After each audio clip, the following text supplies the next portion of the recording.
Ողջույն բոլորին, Աստծո սերն ու խաղաղությունն եմ ցանկանում ձեզ իմ ունկնդիրներ եւ իմ հայ ժողովուրդ։ Առաջին հերթին ուզում եմ շնորհակալություն հայտնել Աստծուն, քանի որ նրա եւ միայն նրա նախախնամությամբ ծնվեց այս հրաշալի մտահղացումը նրա խոսքի տարածման։ Ընտանիքիս հետ միասին, չընդդիմանալով Սուրբ Հոգուն, որոշեցինք այս փոքրիկ մանրապատումների միջոցով Աստծո խոսքը հասանելի դարձնել բոլորին եւ դրդել մարդկանց նույնիսկ անհամաձայնության մեջ, վերցնել կրկին անգամ Աստվածաշունչը եւ անկեղծորեն խնդրել Աստծուն հասկացնել այն մտքերը, որոնք արծարծվում են տեսանյութերում։ Հույսով եմ այդպես էլ անում եք, քանի որ ձեր արձագանքները մեկնաբանությունների եւ գրառումների տեսքով մեզ իրապես ոգևորում են, որի համար շնորհակալություն եմ հայտնում ձեզ։ Հասկանում եմ, որ այսքան բազմազան դավանանքների ներկայության ու ցուցադրության մեջ դժվար է կողմնորոշվել եւ գտնել ճշմարտությունը, բայց եկեք չմոռանանք, որ Աստվածաշնչի հեղինակը կենդանի է ի տարբերություն այլ շատ գրքերի հեղինակների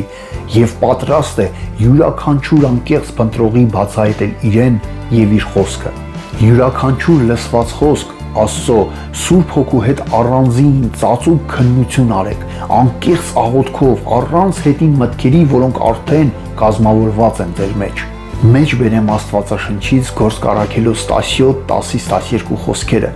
բայց եղբայրները Պողոսին ու Շիղային գիշերով շտապ ճանապարհ դրեցին դեպի Բերիա, որոնք այնտեղ հասնելու պես հրեաների ժողովարանը գնացին։ Սրանք, այսինքն բերիացիները, որ ավելի ազնիվ էին, քան Թեսաղոնիկեում եղողները, խոսքն ամենայն հոժարությամբ ընդունեցին եւ ամեն օր քննում էին Սուրբ Գիրքը, տեսնելու, թե արդյոք դա այդպես է։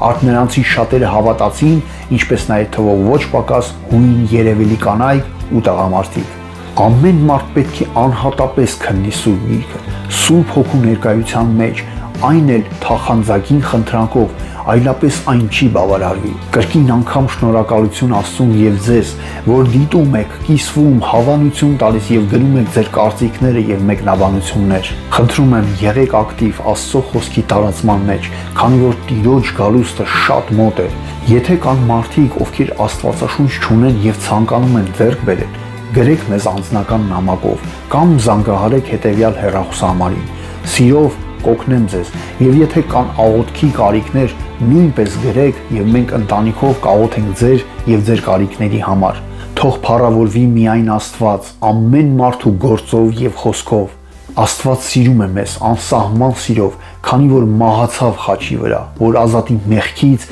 եւ փրկի հավիտենական կորուստից։